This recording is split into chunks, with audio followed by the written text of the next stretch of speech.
Hi, Mustangs. I'm going to read to you from chapter 1 of J.K. Rowling's Harry Potter and the Sorcerer's Stone. This is the illustrated version, and I'll show you the pictures as we go through. I'm going to do one half of chapter 1 because it's pretty long, and then look here again, and you'll find the second half of chapter 1. This is kind of a cool title page. Frog. Okay. Illustrated by Jim Kay. He's the one who drew the pictures. Chapter 1, The Boy Who Lived. Mr. and Mrs. Dursley of number 4 Privet Drive were proud to say that they were perfectly normal, thank you very much. They were the last people you'd expect to be involved in anything strange or mysterious because they just didn't hold with such nonsense. Mr. Dursley was the director of a firm called Grunnings, which made drills. He was a big, beefy man with hardly any neck, although he did have a very large mustache. Mrs. Dursley was thin and blonde and had nearly twice the usual amount of neck, which came in very useful as she spent so much of her time craning over garden fences, spying on the neighbors. The Dursleys had a small son called Dudley, and in their opinion, there was no finer boy anywhere. The Dursleys had everything they wanted, but they also had a secret, and their greatest fear was that somebody would discover it. They didn't think they could bear if anyone found out about the Potters. Mrs. Potter was Mrs. Dursley's sister, but they hadn't met for several years. In fact, Mrs. Dursley pretended she didn't have a sister, because her sister and her good-for-nothing husband were as un-Dursley-ish as it was possible to be. The Dursleys shuddered to think what the neighbors would say if the Potters arrived in the street. The Dursleys knew that the Potters had a small son, too, but they had never even seen him. So here's the Dursleys. There's Dudley. He's got a lot of neck, no neck, big mustache. And there's more pictures of Dudley. This boy was another good reason for keeping the Potters away. They didn't want Dudley mixing with a child like that. When Mr. and Mrs. Dursley woke up on the dull gray Tuesday our story starts, there was nothing about the cloudy sky outside to suggest that strange and mysterious things would soon be happening all over the country. Mr. Dursley hummed as he picked out his most boring tie for work, and Mrs. Dursley gossiped away happily as she wrestled a screaming Dudley into his high chair. None of them noticed a large tawny owl flutter past the window. At 8:30, Mr. Dursley picked up his briefcase, pecked Mrs. Dursley on the cheek, and tried to kiss Dudley goodbye, but missed, because Dudley was now having a tantrum and throwing his cereal at the walls. "Little tyke," chortled Mr. Dursley as he left the house. He got into his car and backed out of number 4's drive. It was on the corner of the street that he noticed the first sign of something peculiar: a cat reading a map. For a second, Mr. Dursley didn't realize what he had seen. Then he jerked his head around to look again. There was a tabby cat standing on the corner of Privet Drive, but there wasn't a map in sight. What could he have been thinking of? It must have been a trick of the light. Mr. Dursley blinked and stared at the cat. It stared back. As Mr. Dursley drove around the corner and up the road, he watched the cat in the mirror. It was now reading the sign that said Privet Drive. No, looking at the sign. Cats couldn't read maps or signs. Mr. Dursley gave himself a little shake and put the cat out of his mind. As he drove towards town, he thought of nothing except a large order of drills he was hoping to get that day. But on the edge of town, drills were driven out of his mind by something else. As he sat in the usual morning traffic jam, he couldn't help noticing that there seemed to be a lot of strangely dressed people about. People in cloaks. Mr. Dursley couldn't bear people who dressed in funny clothes, the get-ups you saw in young people. He supposed this was some stupid new fashion. He drummed his fingers on the steering wheel, and his eyes fell on a huddle of these weirdos standing quite close by. They were whispering excitedly together. Mr. Dursley was enraged to see that a couple of them weren't young at all. Why, that man had to be older than he was, and wearing an emerald green cloak? The nerve of him! But then it struck Mr. Dursley that this was probably some silly stunt. These people were obviously collecting for something. Yes, that would be it. The traffic moved on, and a few minutes later, Mr. Dursley arrived in the Grunnings car park, his mind back on drills. Mr. Dursley always sat with his back to the window in his office on the 9th floor. If he hadn't, he might have found it harder to concentrate on drills that morning.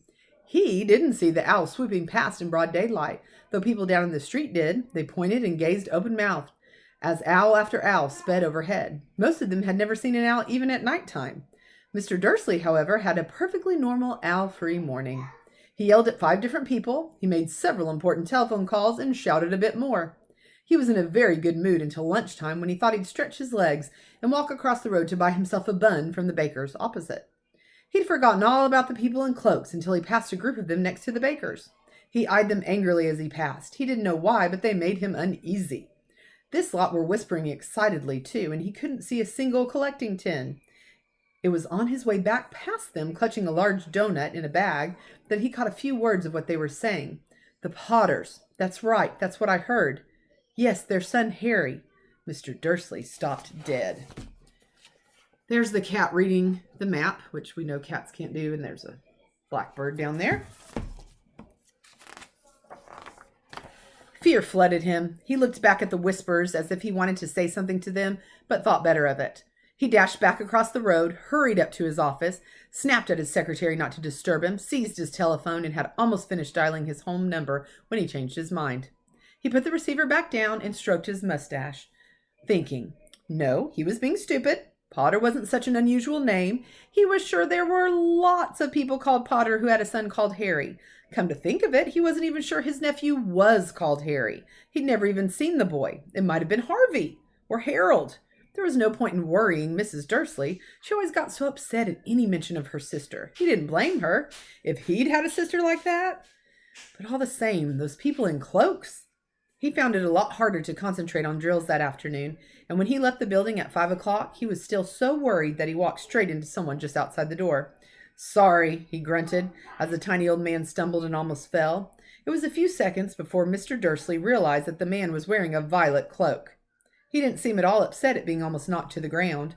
On the contrary, his face split into a wide smile, and he said in a squeaky voice that made passersby stare, "Don't be sorry, my dear sir, for nothing could upset me today. Rejoice, for you know who has gone at last. Even muggles like yourself should be celebrating this happy, happy day."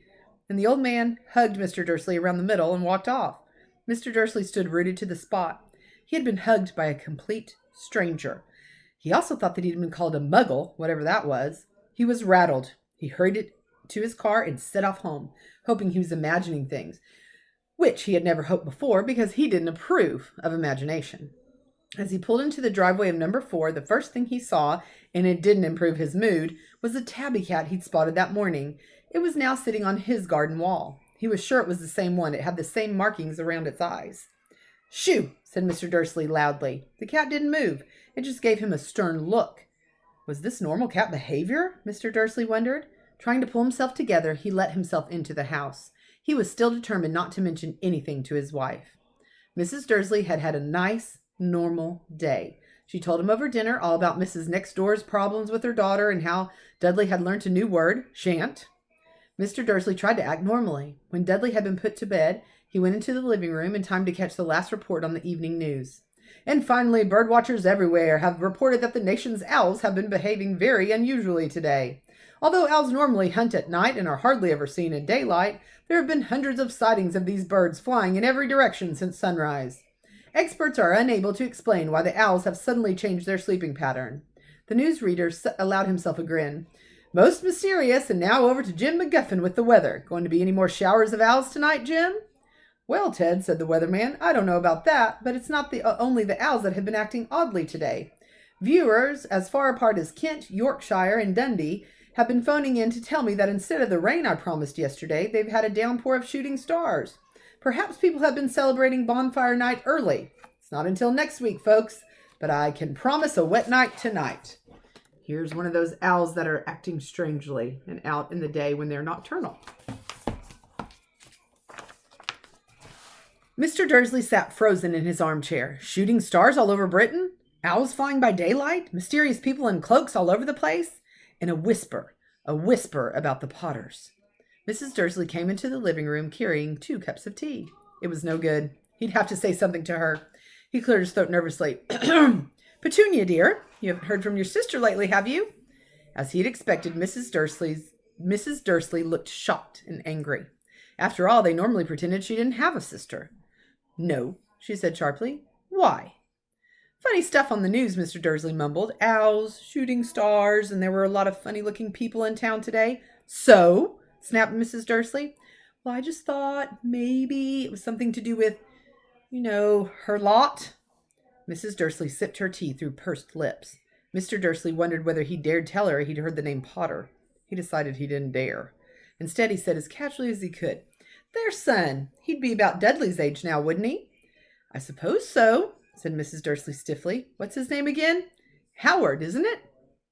"Harry. Nasty common name, if you ask me." "Oh, yes," said Mr. Dursley, his heart sinking horribly. "Yes, I quite agree." He didn't say another word on the subject as they went upstairs to bed. While Mrs. Dursley was in the bathroom, Mr. Dursley crept to the bedroom window and peered down into the front garden. The cat was still there. It was staring down Privet Drive as though it was waiting for something. Was he imagining things? Could all this have anything to do with the Potters? If it did, if it got out that they were related to a pair of... Well, he didn't think he could bear it. The Dursleys got into bed. Mrs. Dursley fell asleep quickly, but Mr. Dursley lay awake, turning it all over in his mind. His last comforting thought before he fell asleep was that even if the Potters were involved, there was no reason for them to come near him and Mrs. Dursley. The Potters knew very well that he and Petunia thought about them and their kind. He couldn't see how he and Petunia could get mixed up in anything that might be going on. He yawned and turned over. It couldn't affect them. How very wrong he was. Mr. Dursley might have been drifting into an uneasy sleep, but the cat on the wall outside was showing no sign of sleepiness. It was sitting as still as a statue, its eyes fixed unblinkingly on the far corner of Privet Drive. It didn't so much as quiver when a car door slammed in the next street, nor when two owls stooped overhead. In fact, it was nearly midnight before the cat moved at all. A man appeared on the corner the cat had been watching, appeared so suddenly and silently you'd have thought he'd just popped out of the ground. The cat's tail twitched, and its eyes narrowed. Nothing like this man had ever been seen in Privet Drive. He was tall, thin, and very old, judging by the silver of his hair and beard, which were both long enough to tuck into his belt. He was wearing long robes, a purple cloak which swept the ground, and high-heeled buckled boots. His blue eyes were light, bright, and sparkling behind half-moon spectacles, and his nose was very long and crooked, as though it had been broken at least twice. This man's name was Albus Dumbledore. Albus Dumbledore didn't seem to realize that he had just arrived in a street where everything from his name to his boots was unwelcome. He was busy rummaging in his cloak, looking for something. But he did seem to realize he was being watched, because he looked up suddenly at the cat, there's a cat, which was still staring at him from the other end of the street. For some reason, the sight of the cat seemed to amuse him. He chuckled and muttered, "I should have known." He had found what he was looking for in his inside pocket. It seemed to be a silver cigarette lighter. He flicked it open, held it up in the air, and clicked it. The nearest street lamp went out with a little pop. He clicked it again. The next lamp flickered into darkness. 12 times he clicked the putter-outer until the only lights left in the whole street were 2 tiny pinpricks in the distance, which were the eyes of the cat watching him. If anyone looked out of their window now, even beady-eyed Mrs. Dursley, they wouldn't be able to see anything that was happening down on the pavement. Dumbledore slipped the putter-outer back inside his cloak and set off down the street towards number 4, where he sat down on the wall next to the cat. He didn't look at it, but after a moment he spoke to it. "Fancy seeing you here, Professor McGonagall." He turned to smile at the tabby, but it had gone. Instead, he was smiling at a rather severe-looking woman who was wearing square glasses exactly the shape of the markings the cat had had round its eyes. She, too, was wearing a cloak, an emerald one. Her black hair was drawn into a tight bun. She looked distinctly ruffled. "How did you know it was me?" she asked. "My dear Professor, I've never seen a cat sit so stiffly." "You'd be stiff if you'd been sitting on a brick wall all day," said Professor McGonagall. "All day, when you could have been celebrating? I must have passed a dozen feasts and parties on my way here." Okay, that's the first half of Chapter 1 of Harry Potter and the Sorcerer's Stone by J.K. Rowling. See you later for the next half. Bye!